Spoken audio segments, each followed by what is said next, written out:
Krishna, let me greet every one of you. How are you doing? Tired, no? No. Tired? Not tired? No.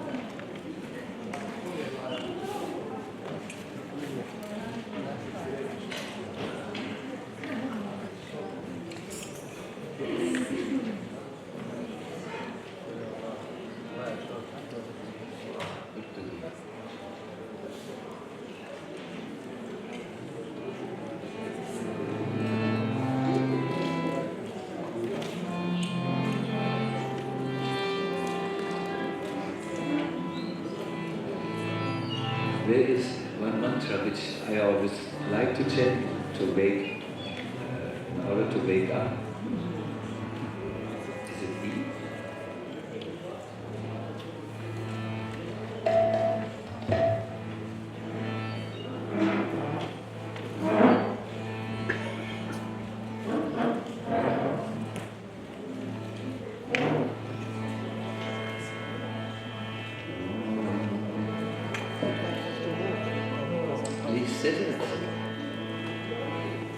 If you really want to make full use of the mantra, you can imagine a flame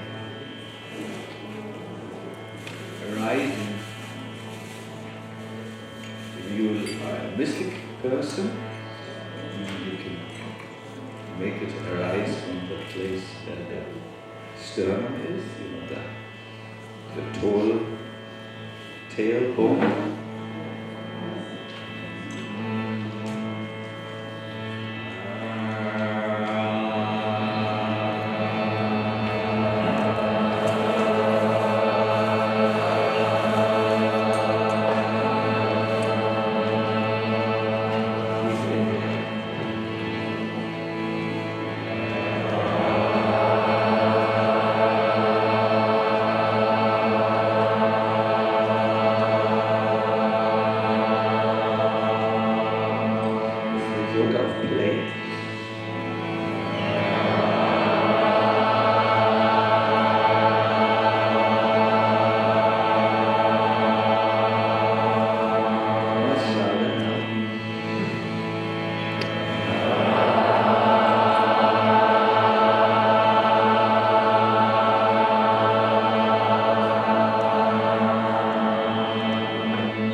So, why not remember Krishna?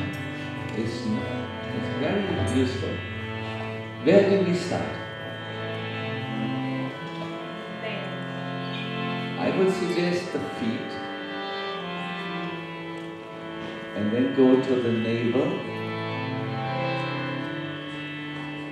then go to the garland of lotus flower, and just be face to face with Krishna and see his cooling glance on you.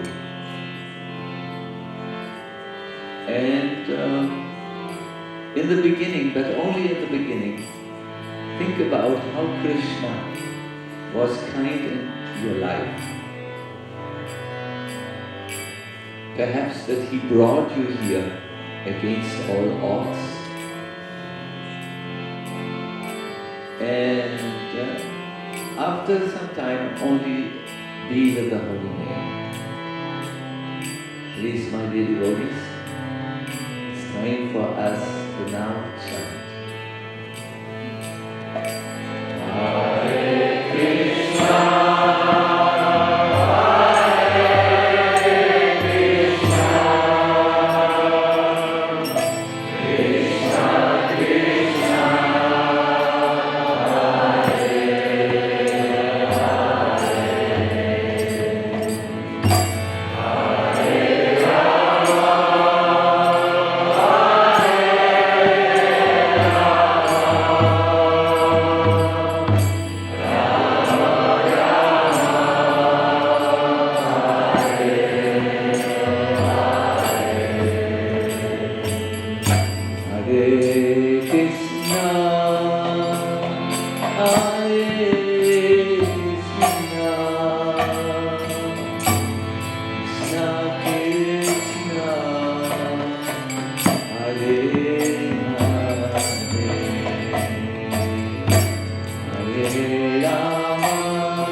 Today is an evening of enjoyment.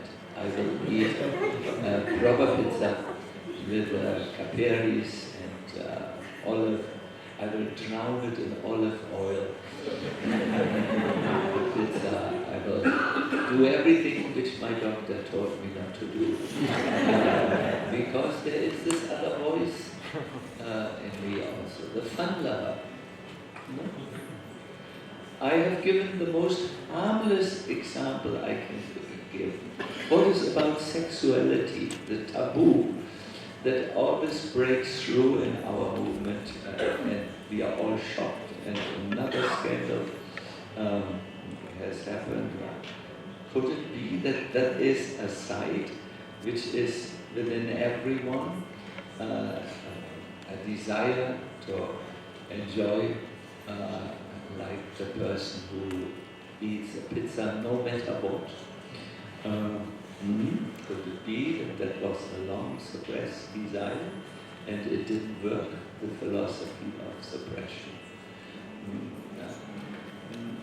What is about quarrels in devotees' life? When a husband who knows he should be peaceful, all of a sudden beats his wife. Could it be that there is an aggressive part in him which he only suppressed, and after some time it didn't work any longer? We are divided people. We have many voices in us. And although we try to be good, especially when we take to a spiritual journey, with spiritual growth, what is with these voices that are still within? Do they stop just because Barbara turns into Braj Mandal Devi Dasi? That's simple.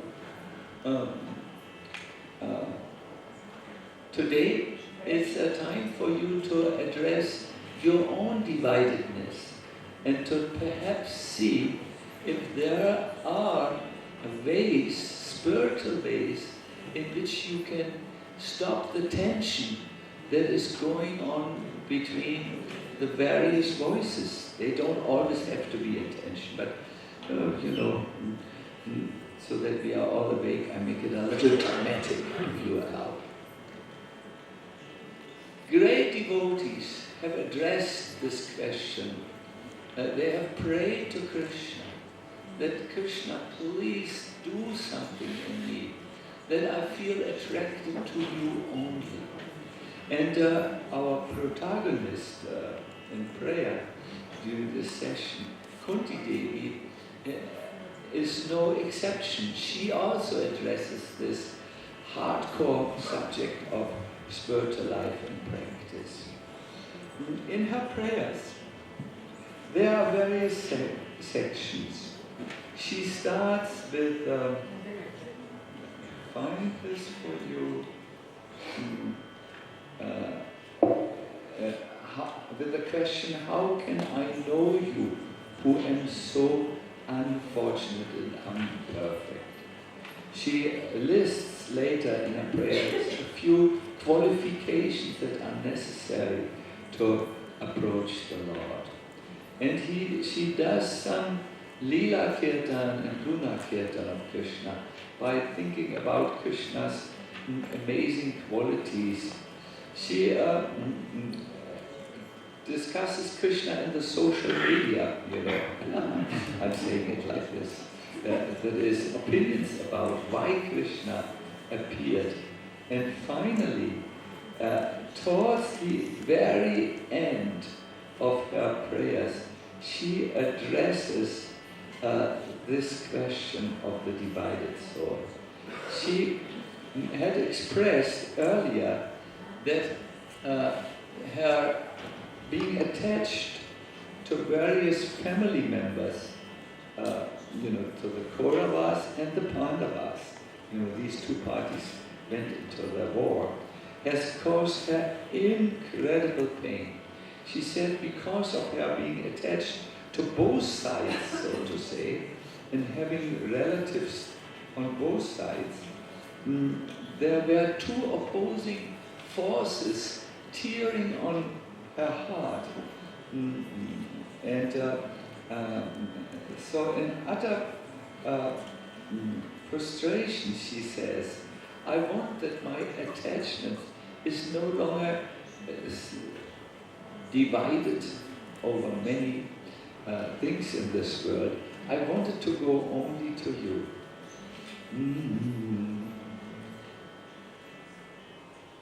would you like to sing a prayer? Yes. I think yes, because it makes a little musical.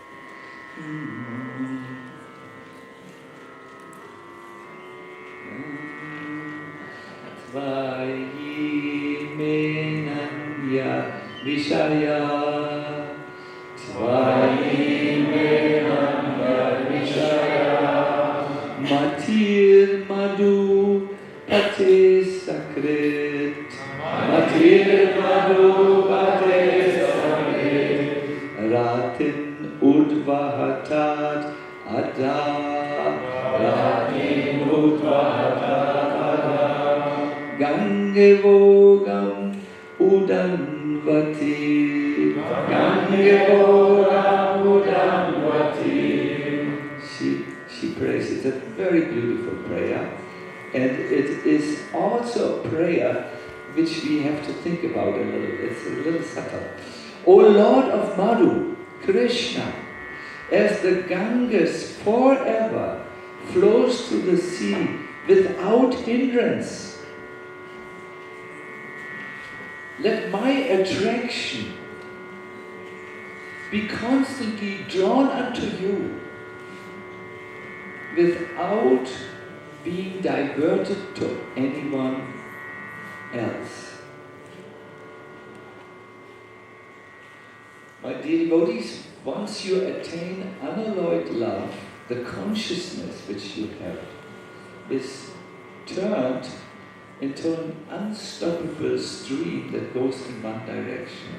Vishwanath Chakravarti Thakur says, just as the Ganga always carries its waters to the ocean, the final abode of all small and large rivers, so may my mind attain you, the abode of all devotees. No? We can imagine, we can see in our mind's eyes the beautiful stream of the Ganga in the afternoon. It's a little greenish, and it is green-yellow, it's beautiful and cooling and refreshing. And it goes and it does something. It has such a powerful current that it removes all the hindrances and obstacles that stand in its way. So Vishwanath Chakravarti Thakur continues, may my mind always be full of attachment to you, Krishna. And as the Ganga sweeps away all the obstacles on her path, so may my mind pay no attention to the obstacles that arise when thinking of you. I think we all notice when we are able to think a little of Krishna, the obstacle is that all of a sudden we see of the latest Netflix series, we think of it, that we have seen. Or we try to concentrate our mind, but it becomes tired and sweeps back into an unwillingness to think of Krishna. So here the prayer is, just as the Ganga sweeps away all obstacles on her path, may my mind just remove all the, pay no heed means pay no attention to the obstacles which come. Now this type of thinking has been severely criticized in the Hare Krishna movement. People have said, we don't care for devotees. People have said, it's better to stay a visitor to the temple, because then you always get nice prasadam, than to become a devotee and just get the ordinary prasadam. Devotees and non-devotees alike in our movement have criticized thinking exclusively of Krishna because they felt that makes the heart cold towards others. Where are you in this discussion? We will have some discussion later. Are devotees perhaps cruel-hearted or Is their personalities dysfunctional in communication? I think some of us, yes, we feel uncomfortable to share something with others, no, that cannot communicate, yes. So, does Kunti Devi think she should now ignore the Pandavas, for instance, because she wants exclusive attachment to Krishna? I think you know that Kunti Devi knows how important relationships to devotees are. And I think you know she's a queen, she can't be blocked, or psychologically not functioning well. The mind, what is in her mind? And the best one to explain it is really Srila Prabhupada. First, Prabhupada will talk about material relationships, and then he will talk about spiritual relationships. He will say material relationships are not desirable, but spiritual relationships are very desirable. And he will give an example for this. Would you like to hear, Prabhupada? Yes. Why? It's interesting, I think. Do you like? So the skin relation, this is material relationships, is the cause of material bondage. But the relation of the soul to the soul is the cause of freedom. This relation of the soul to the soul can be established by the medium of the relationship with the super soul. And this is now a difficult concept, so he will offer an example that helps us to understand.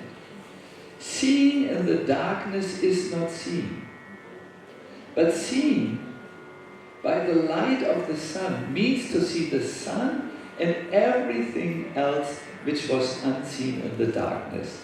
That is the way of devotional service. Yesterday I was brought by two very kind devotees to our house, and it was dark, and I tried to see in the darkness, and it was not possible for me to recognize their faces. But today, when the sun was up, by the sun, I could definitely see the two wonderful, clear faces, the bright-faced devotees. So in a relationship, my dear devotees, if I talk just about material things, shoot Donald Trump to the moon, or anything subject like this, if I talk, or if I am interested in another person because of their knowledge, their money, that's a big thing in ISKCON, their beauty and so on, then this is a material relationship. But if I am interested in another person, have a relationship with Krishna in the center, then I see the person. What does this mean, to put Krishna in the center of a relationship? Well, it manifests in your talks. You talk about spiritual, about Krishna with others. You invite a person, why don't we cook something nice for Krishna, offer it, and then share it together? You talk about something which most of you are deadly afraid of. I have, for 10 years, studied the conversations of normal devotees. I always make a mental note after each discussion, so be careful when you talk with me. What was the other talking? Was there some Krishna in the talk? Mostly it's not. So in a spiritual relationship, you would put spiritual things. You would talk about your spiritual master. You would perhaps address difficulties which you have in your relationship with your spiritual master and ask if the other person could help you to overcome them. And by joining together on the mission of spiritual life, you would shed light into the relationship and it becomes very nice. Do you notice when the devotees during a lecture or seminar are asked to talk about specific questions which relate to spiritual life, how heavy the atmosphere becomes in the room? Have you noticed? And how they talk, and it's difficult to stop them talk because they step out of the darkness of material relationships and enter the relationship with Krishna. This is revolutionary in our movement. So I'm sorry, I'm making North German jokes, but no one laughs about it. Maybe I have to make Italian jokes. My dear devotees, when I am invited for a marriage ceremony and normally no one listens to the lecture, they want to see Swaha, Swaha, and the lifting of the veil and the 1000th times when they look at each other, it's supposed to be the first time.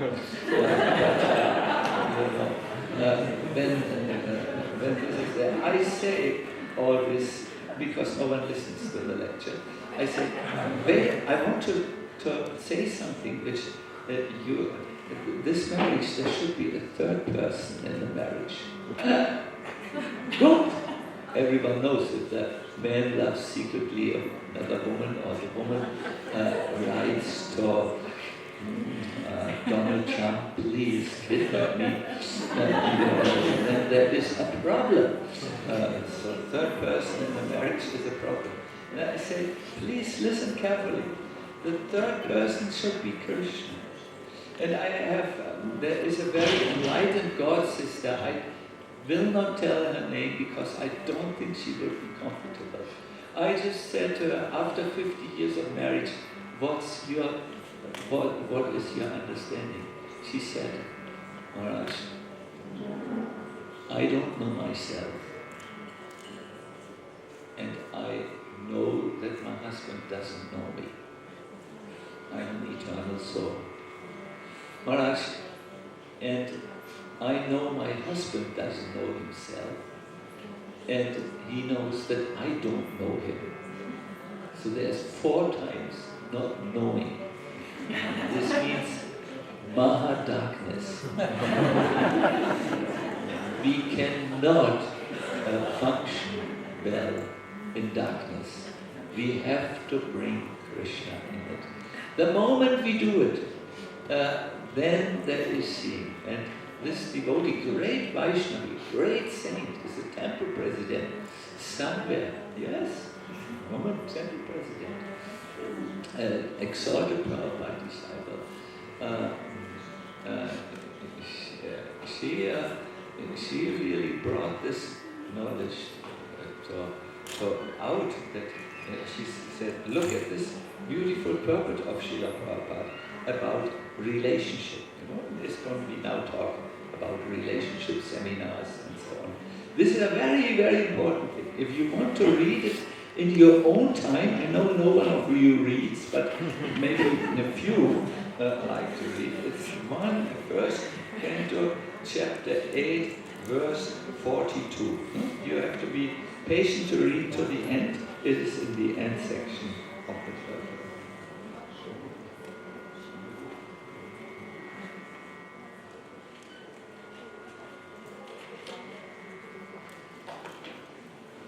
Trying to love others in this world is like trying to see in pitch darkness. As souls, we naturally yearn for love. We want to feel kinship with others. It's like, our eyes like to see not darkness, but colors and shapes. In the same way, we want to feel love and affection and kindness. It's in every movie nowadays that this is a value which is highly valued in the time. But in order to do that, and not cause further pain, you have to bring Krishna in the relationship. So that there is Krishna also present. Is this clear to you? Yes. How can you bring Krishna in a relationship? I would love if you turn now to a neighbor. I know some of us are deadly afraid to talk to others about spiritual matters. Just overcome yourself. Be brave. How can you bring Krishna in your relationship? And something realistic, Anuradha, something that you might even do when you leave this room. It's so realistic. I know what I'm doing. So, I will go with Gaur Govinda. Can you, well first you look at me. Can you find a neighbor first? Maybe you two go together.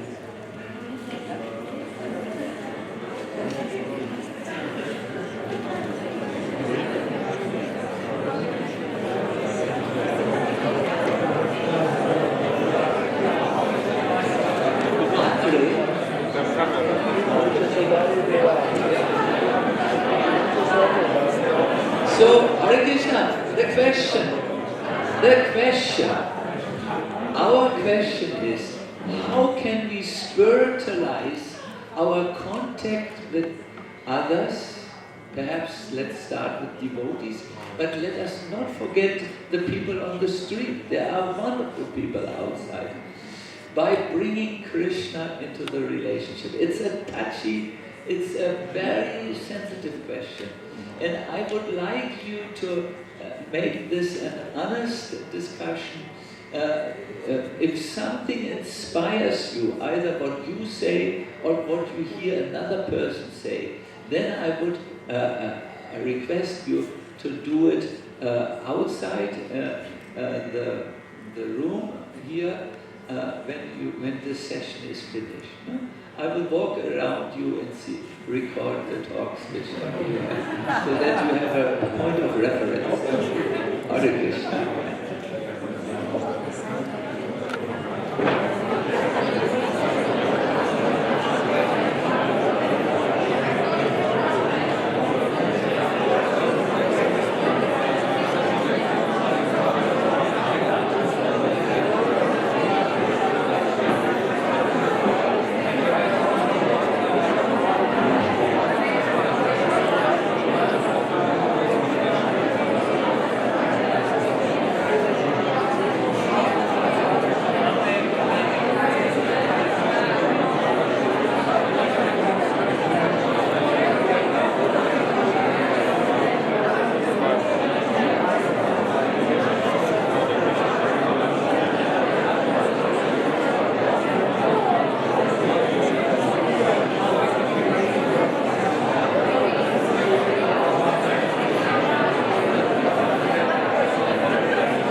thank you very much.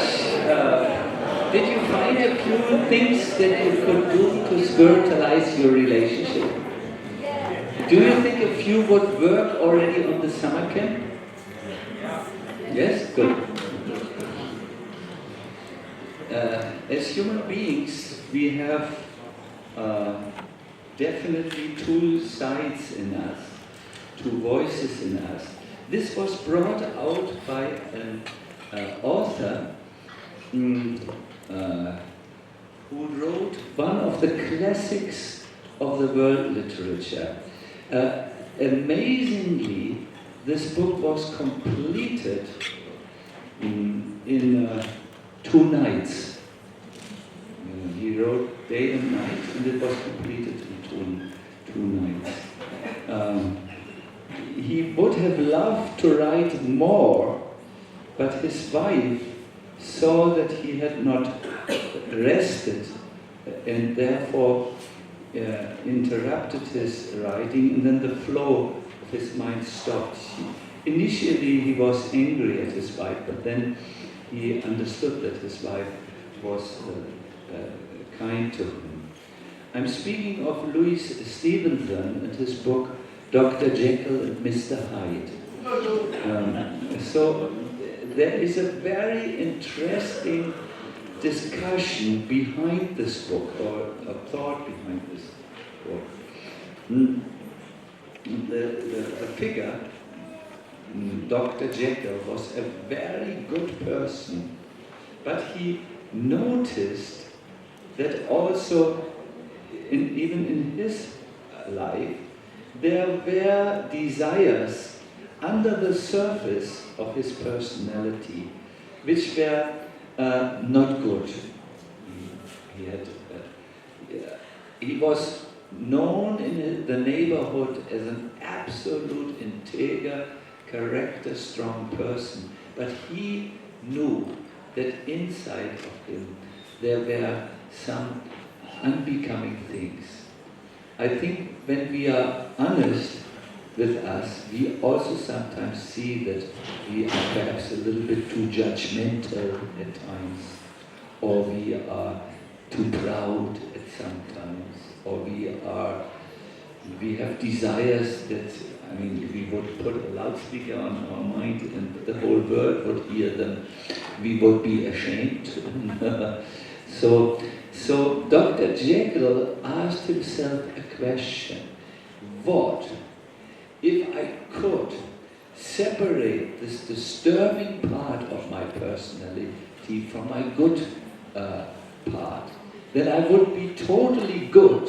I would not have a tension in me.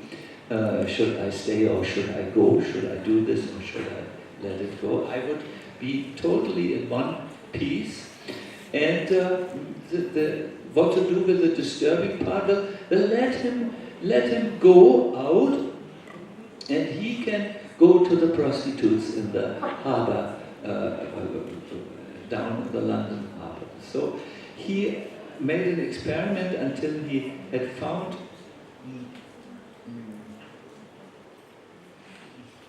the right. Thank you. He had made the right serum. I also made the serum today.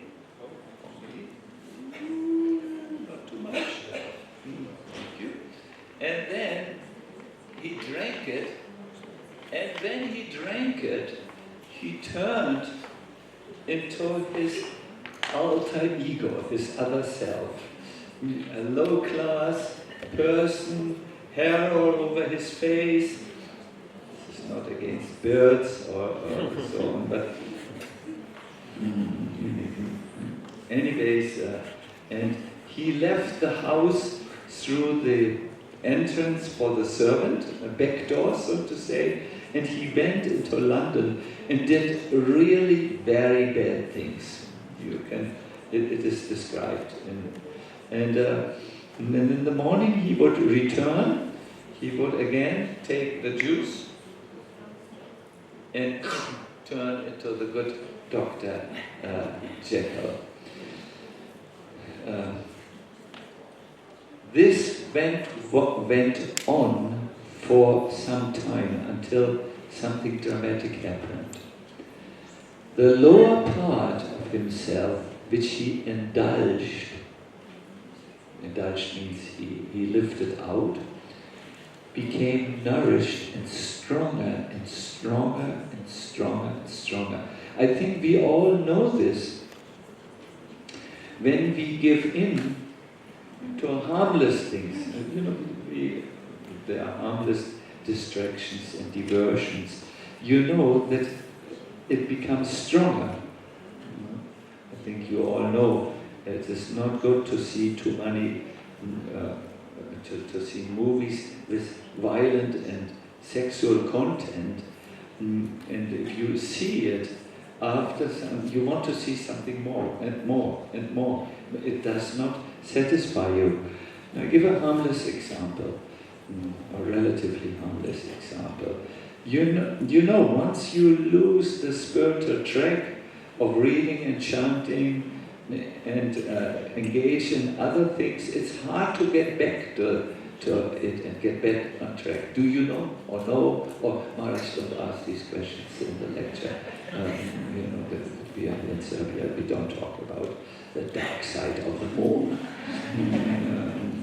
So yes, I will not talk too much about the dark side of the moon, don't worry. And he found out that's why this is a book of world literature, because it really hits upon some truth, that the bad side became stronger and stronger and stronger until he could not return to his good side any longer. Yes, a book which some of you must have heard. There are movies about this subject. It's one of the thoughts. So I think we all know what we are talking about. Therefore, there is a prayer. Yuvatinam yata yuni, yuvatinam yata yuni, yunam cha yuvato yata, yunam cha yuvato yata, manopi ramate tatvan, manopi ramate tatvan, mano me ramatam tvayi, mano me ramatam tvayi. This verse describes a person who has not yet developed ecstatic love for Krishna, and he is divided sometimes. So he gives an example. He said how he wants his love to Krishna to be, how naturally, how originally, how normal and healthy he wants his love for Krishna to be. He says, "Oh my Lord, may my mind always find pleasure in you, just as the mind of a young girl finds pleasure in the thoughts of a young boy, and the mind of a young boy finds pleasure in the thoughts of a young girl. That may my attraction to you be as natural as I feel in my heart. I still have these material desires. I have one god brother. He's very philosophical. His good name is Ravindra Swarup. He likes to quote one Christian saint, Augustine, who wrote a book called The Confessions. Who of you has read this book? A few. He is very brutally honest in this book. And there he says, as a youth, I was most wretched, and especially so at a threshold. Threshold means when you come to puberty.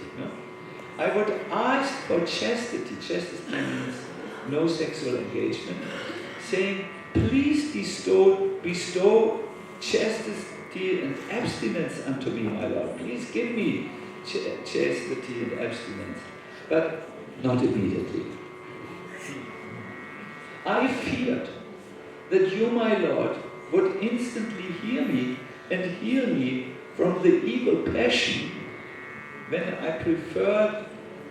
when in actuality I preferred to quench it, live my passions, rather than to extinguish it. I think we sometimes, in prayer, we have to be careful with prayers, which we don't really go, oh Krishna, let me die immediately. Now there I can think of you always. I don't think that is good. Well, it's good to pray in one way, but not literal, because you ask Krishna to finish your life, that I think no one is prepared to do, especially because today evening is pizza. So there are some prayers which we cannot yet pray, and Augustinus he is very honest about it. He said, yes, I sometimes half-heartedly prayed to you to give, but in reality I wanted the exact opposite. I think that we have to look at our prayers also. Are they honest prayers, or are they prayers because, do we pray them because they are there? My dear devotees, there are opposing forces tearing at our hearts. Our soul wants to get closer to God. I was talking today, just now, with a wonderful devotee, and the devotee said, I like to be here in this association because these devotees are so amazing. They really are following Krishna. They want to go to Krishna. And when he said it, I said, oh yeah, why do I always criticize the devotees? That's not good. Why do I always see the dark side of the moon when I should look at the bright side?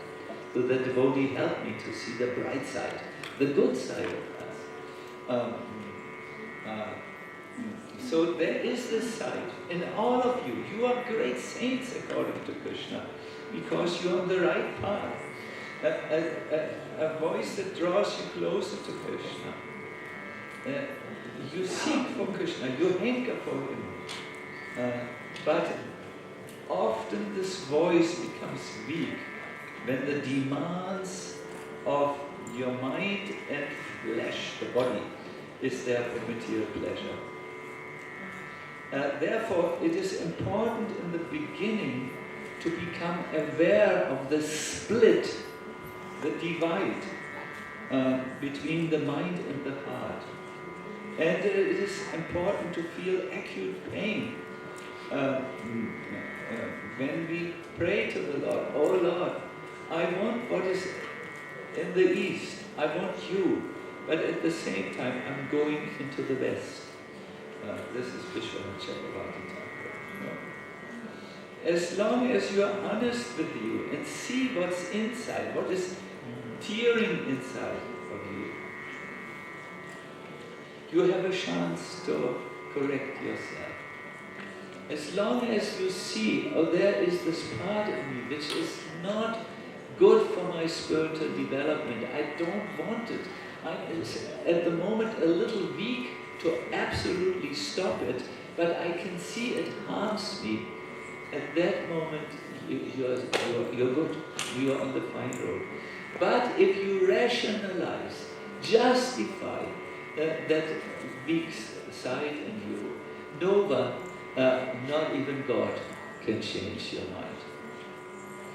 I know of a couple in America where the husband regularly has left his wife to sport and play with another woman. And the wife was giving up on the husband and wanted a divorce and came to me, and I said,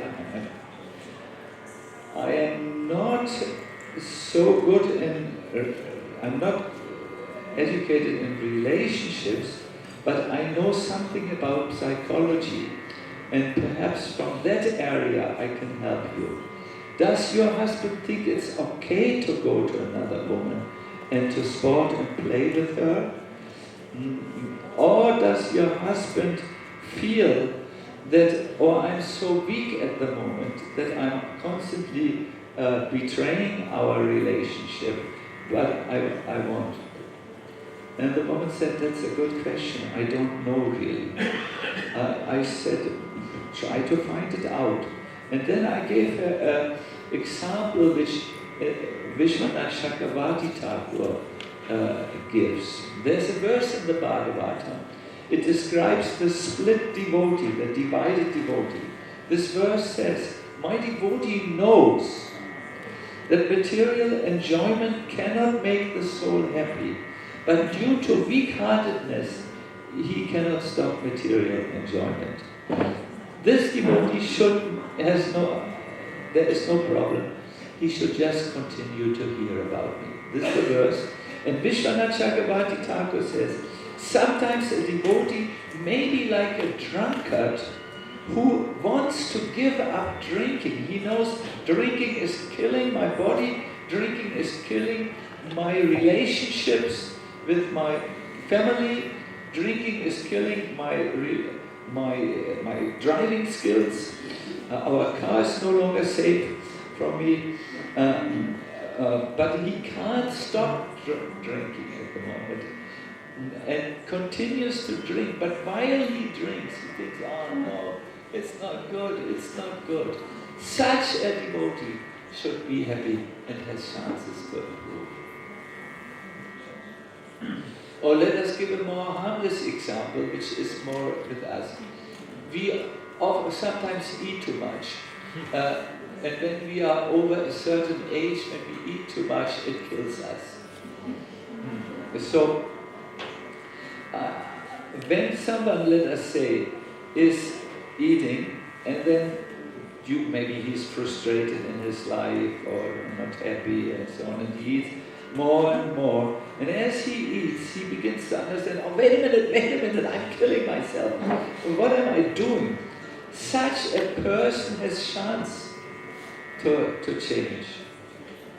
Or let us say someone oversleeps constantly, sleeps too long, and he goes, oh no, I'm again sleeping too long.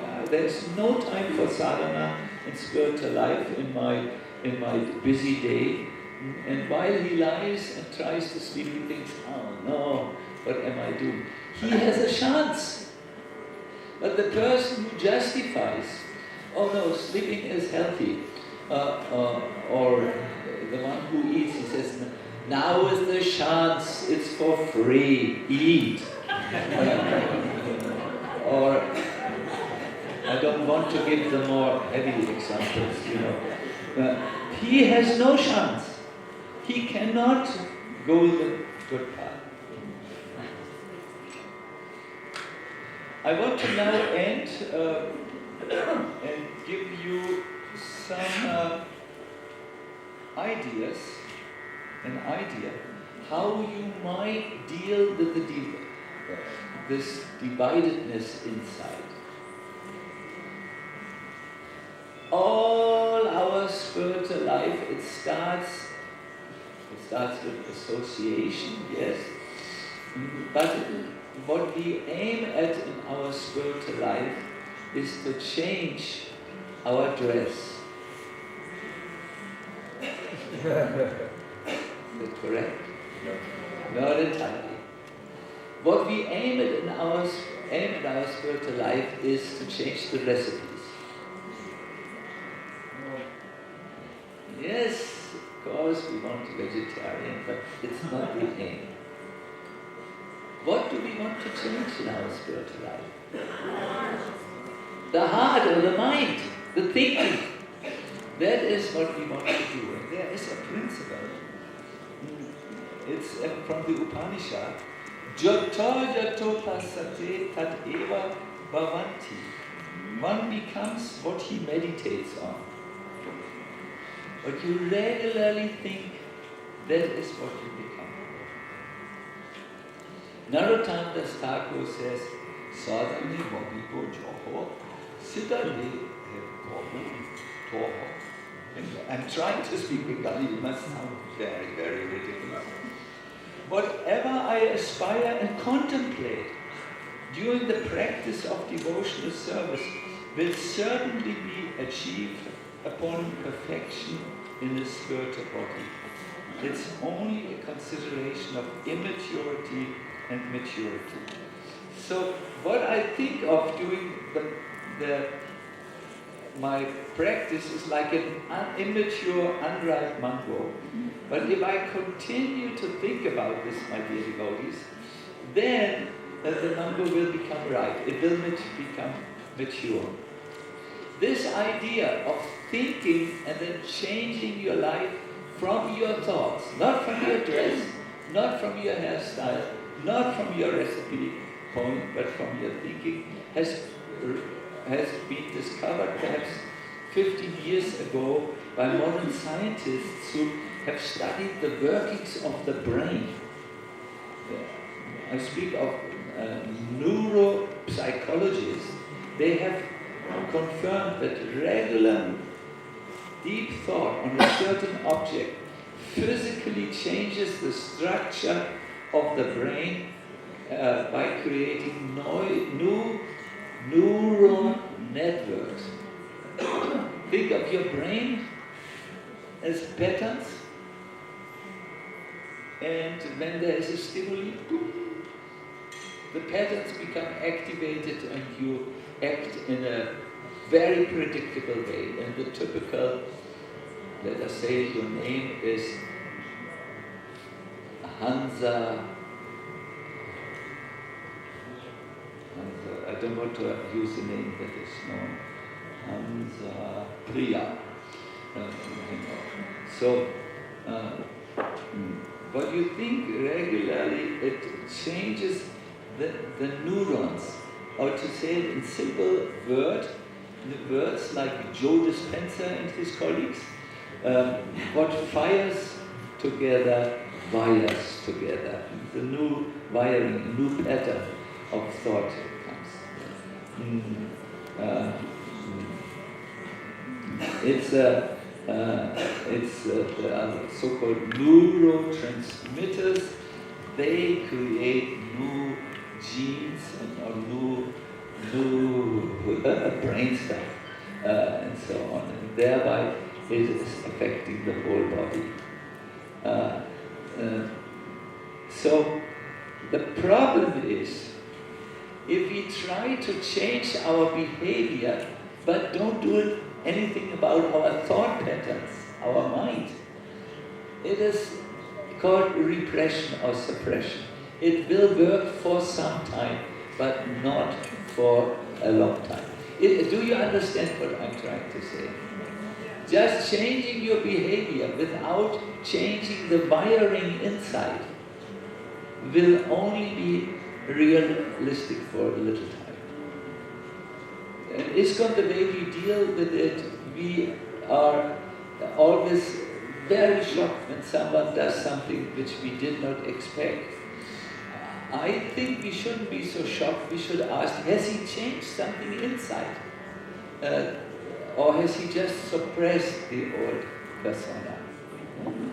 This is a good question. It is, there is a rule, my dear devotees, a general rule. If you have an impure heart or a mind, a materially influenced mind, you will not be able to think pure thoughts. You will think normal thoughts. Now Jiva Goswami in the Bhakti Sandarbha gives us a number of suggestions how we can rewire the brain. Would you like to know them? Yes. Good. Then I suggest you take your notebook or your mobile telephone out and make notes, because this is precious. This is, you don't want to forget this. This is how you rewire yourself. This is how you can change yourself. He says one's heart and mind become pure by first of all surrendering. That is, you don't do what you like to do, then you will always remain the same. you do something for the pleasure of Krishna and surrender to that. There is so much benefit when Bhakti Granta says we need 10 vegetable cutters. And you think, I'm not a vegetable cutter. I can work on computer, ask me on computer. But then you say, well, if there is no vegetable cutters, there will be no breakfast. Do you eat vegetables for breakfast? Maybe noon prasad. And then you get out of your regular activities and you do something just for Krishna.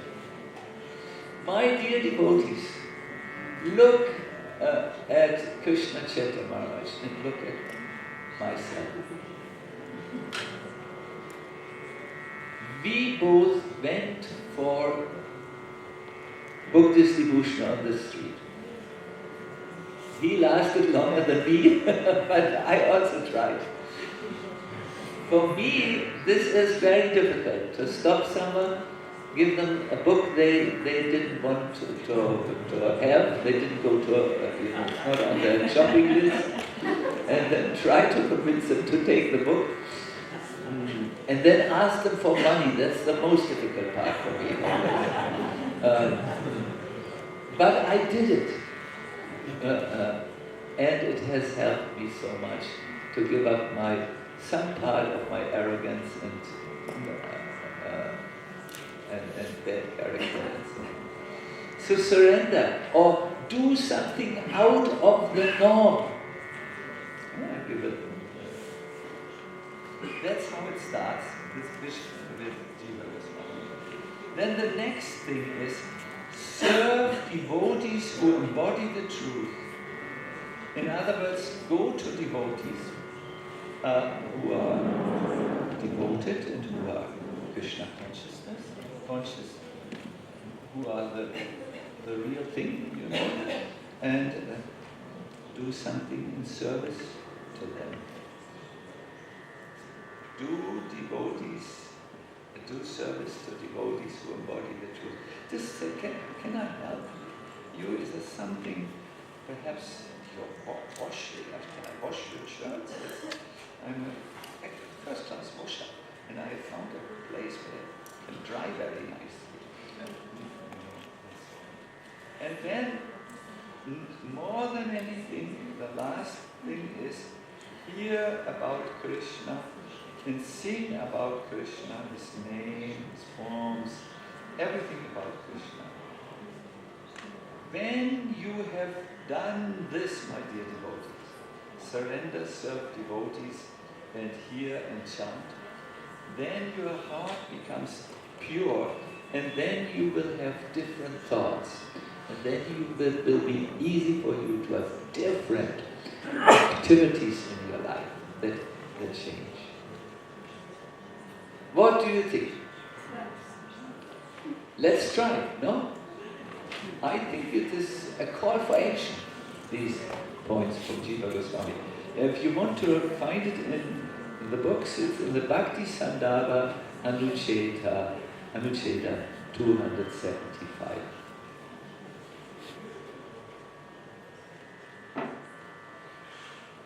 Prabhupada gave, however, a still more simple formula.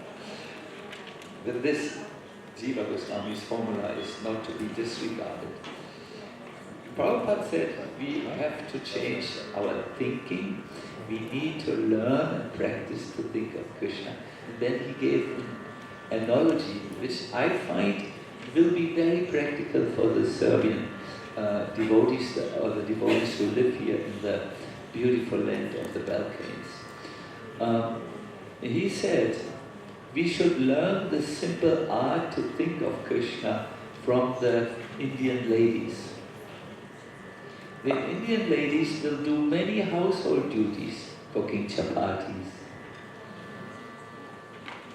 taking care of their children, cleaning the house, cleaning the washes, the dirty cloth. But they somehow always find time to look at their hair. Is it good? Is it alright? And I think the ladies amongst you know this. When you go out of the temple room, I've seen some of you looking just quickly on the door to see is the hair all right. You know, this is a normal, automatic thing, because when one has hair, the hair can go all over. Even the men know it with their seeker. I always, before I go out, I make sure that my seeker doesn't stand in the direction of the moon. But I take it down because it looks so foolish, you know. So in the same way, as you regularly check your hair, you should check, do I think ordinary thoughts or do I think of Krishna? And you should direct your thought.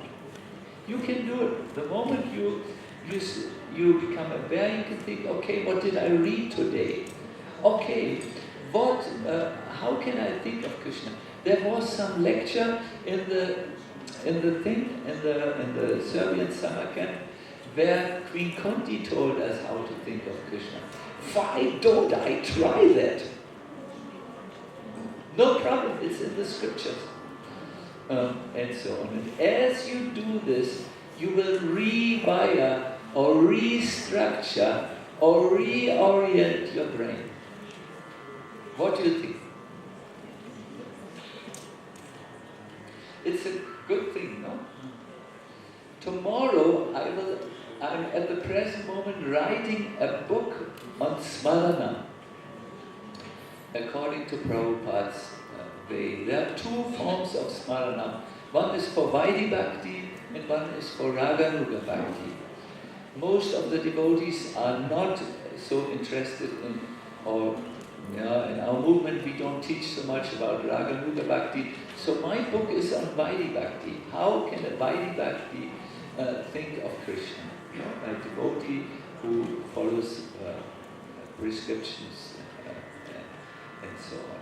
And there I give many suggestions from our Shastras and from Prabhupada's writing how to do this. But my dear devotee, when Queen Kunti Devi prays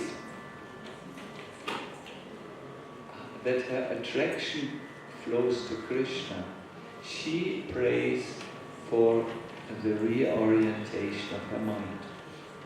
She says, O Lord of the Madhu, as the Ganga forever flows to the sea without hindrance, let my attraction be constantly drawn unto you without being diverted to anyone else.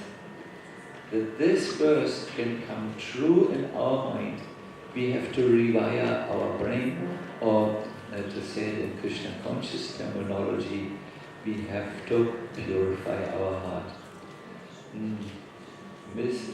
Mr. Jekyll's method, or Dr. Jekyll's method, to deal with the divided soul does not work. He was actually killed by his dark side at the end of the book. So you can only heal the divided soul by purifying the heart. And this is a very wonderful science.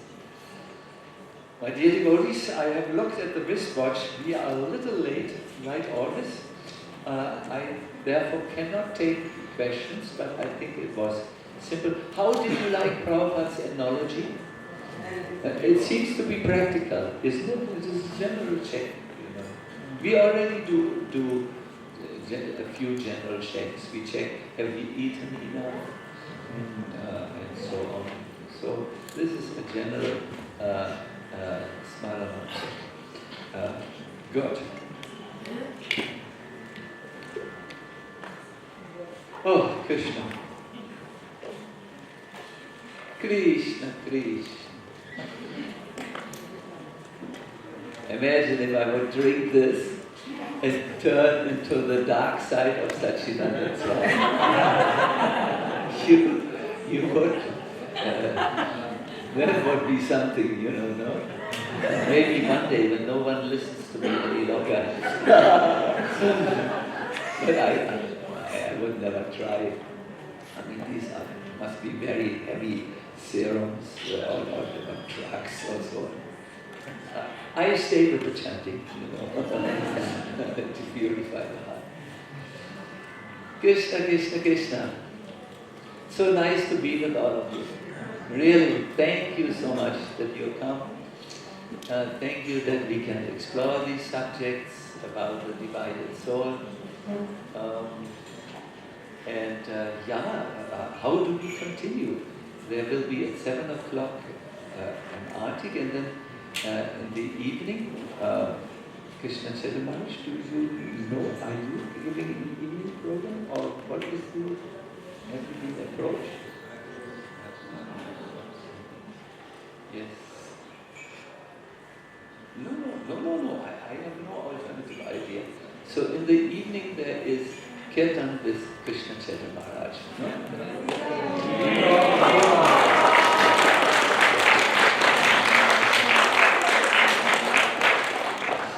So then, Hare Krishna, let us take a little pause until then. Hare Krishna. Short announcement, Bhakti Grantha, it's short announcement.